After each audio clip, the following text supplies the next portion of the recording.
A glistening thread woven into the illustrious fabric of our cultural heritage is yoga. From times immemorial, the science of yoga was handed down from master to disciple.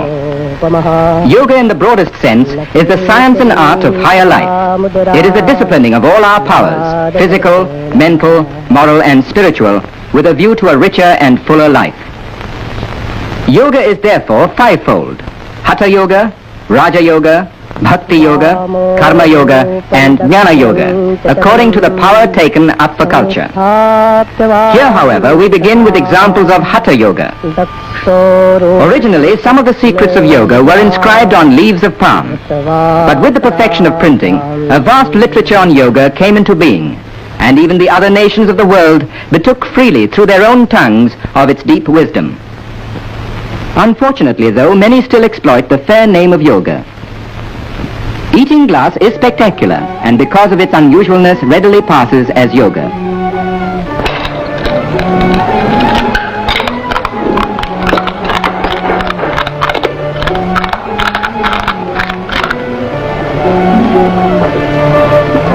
Any audience will watch such a feat in wide-eyed wonder, and more so when the performer follows it with undiluted nitric acid. But these exploits aren't yoga. Here's a Swami who is always ready to serve suffering humanity.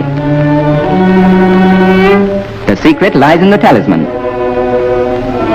Such earnest meditation means time, and time means money in any language, more so in this Swami's.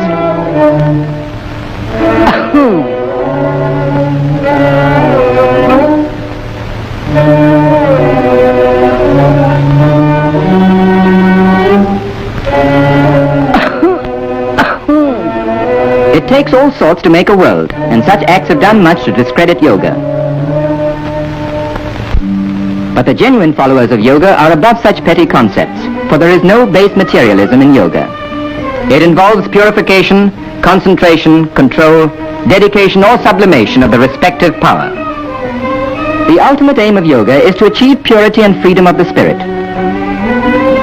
Yoga then is the science of living a pure and healthy life, physically, mentally and spiritually. To help achieve this end, a set of physical exercises called asanas has been evolved which can be followed by anyone of any age, race or creed. Yogic exercises can be practiced daily by every member of the family, for they serve as the foundation for good health. Practice the exercises in a clean and airy place.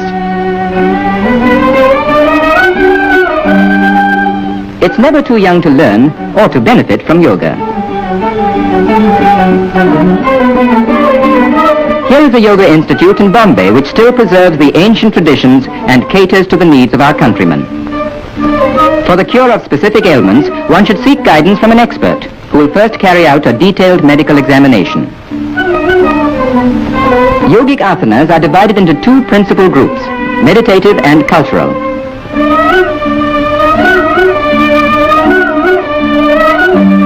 This asana, Dharmaporatam, or the bow curve pose, helps to keep interior and posterior muscles supple. The average man uses only 1/3 of his lung capacity. The expert measures the patient's lung power with a pneumatometer, after which he will be given the proper asanas to develop the use of his lungs and diaphragm. Without the guiding hand of an expert, a knowledge of yogic exercises can be obtained from a book. But such reading should not be taken too literally, for such knowledge may boomerang. Our friend here seems to be sticking pretty close to the printed page. No apparatus or implements of any sort are required to perform asanas.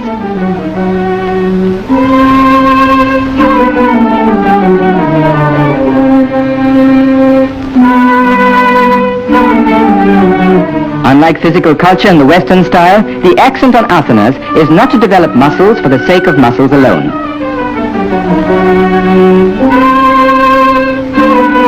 The The aim of yogic asanas is not bodily strength, but the development of the internal organs without any strain whatsoever. The yoga mudra, through compression, stimulates the abdominal organs, and through maximum stretch of the spine, it adjusts the vertebrae and increases spinal circulation.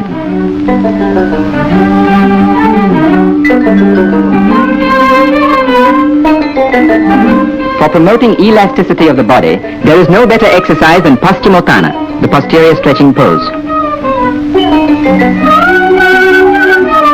This asana, known as Sarvangasana, or the all-body pose, by rapid interchange of blood through gravity and replacement of the abdominal and pelvic organs, helps to combat gastric troubles and constipation. The novice can learn to adopt this position by degrees. If travel broadens one, this man must have been around the world. But the right asanas will take a lot off his mind and other places.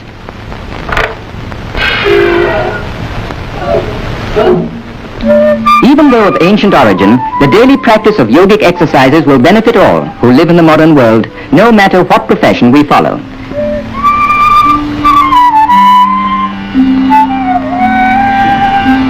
Our friend is still wrapped up in his book and in his asana.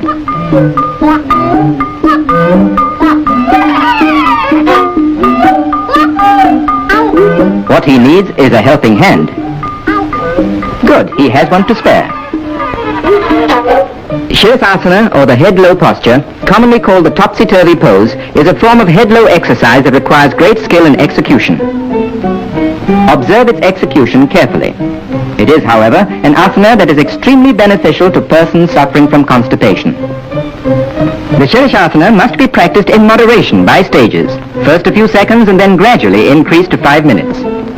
It improves the general circulation, especially in the head, and relieves pressure on the distended or compressed internal organs. It is good for the brain and improves the memory. It is also supposed to prevent gray hair. The beneficial effects of yoga are also enjoyed by our women. Here's the Bhujangasana, or the famous cobra pose, specially suitable for women in the exercising of the spine and abdomen and for toning up the pelvic muscles.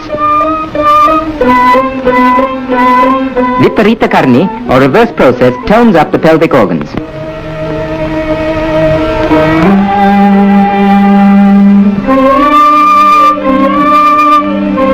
This exercise of Ardha Matsyendrasana is used as a lever for the lateral twists of the spine.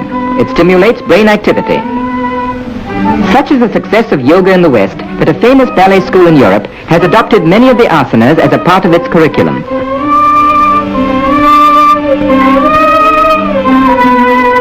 Suppleness of limb means also a corresponding suppleness of mind. Well, this is what comes of sticking too closely to the printed page. In other words, he's stuck. Ladies and gentlemen, the solution to this cross-leg, will appear in tomorrow's paper. The Shakti Chalana Mudra, or activating process, is excellent as an internal abdominal massage. By increased inhalation through yoga, the number of breaths per minute is decreased, which makes for longevity and calmness of mind, for the brain vibrates with every respiration.